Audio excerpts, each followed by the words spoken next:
Dorothy Thompson was one of the world's most famous reporters in the 1920s and 1930s, and one of the first women to reach the top of the journalism field. She wrote newspaper and magazine articles and made radio broadcasts, informing her audience about world events and some of the most important issues of the time.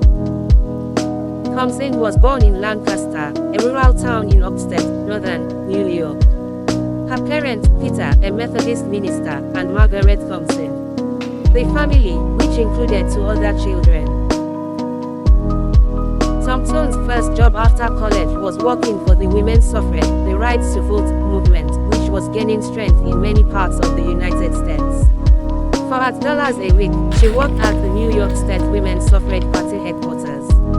By 1917, the year New York women did gain the rights to vote, Thompson had proved herself a good writer and speaker, and she was sent out to give lectures about suffrage. Thompson's first job after college was working for the women's suffrage, the rights to vote movement, which was gaining strength in many parts of the United States. For $8 a week, she worked at the New York State Women's Suffrage Party headquarters. By 1917, the year New York women did gain the rights to vote, Thompson had proved herself a good writer and speaker, and she was sent out to give lectures about suffrage.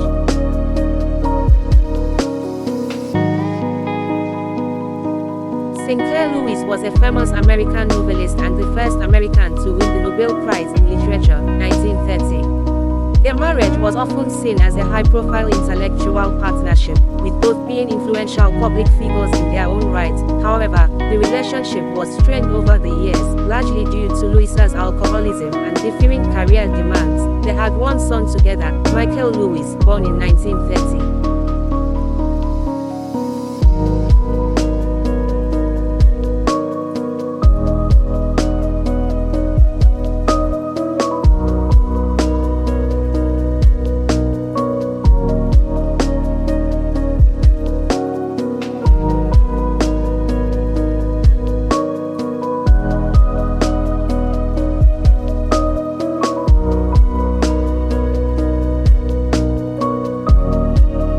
In December 1931, Thompson went to Germany to interview Adolf Hitler for Cosmopolitan magazine. At that time, Hitler was the leader of the anti-Semitic, anti-Jewish, Nazi party, which was gaining popularity in Germany.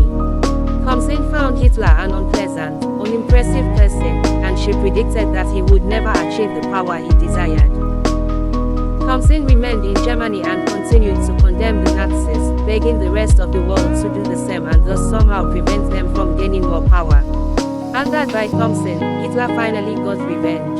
On August 25, 1934, he sent a Gestapo, the secret state police of Nazi Germany, agents to her hotel room with an order giving her 24 hours to leave the country. Thompson left quickly and got a warm welcome home from her fellow journalists and admirers, who praised her for her courage in criticizing Hitler for as long as she had.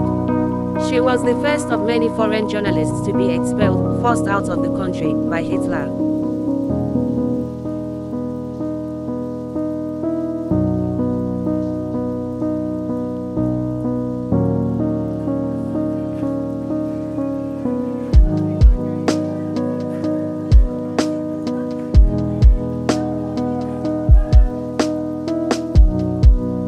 After Japan bombed the American naval base at Pearl Harbor, Hawaii, December 7, 1941, the United States entered World War II. Thompson's contribution to the war effort included broadcasting into Germany by shortwave radio.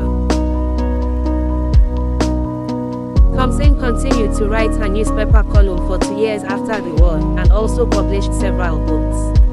She became deeply interested in the struggle between citizens of the new state of Israel and the Arabs who had been uprooted by its creation. While on vacation in Lisbon, Portugal, in 1961, Thompson was alone in her hotel room when she died of a heart attack.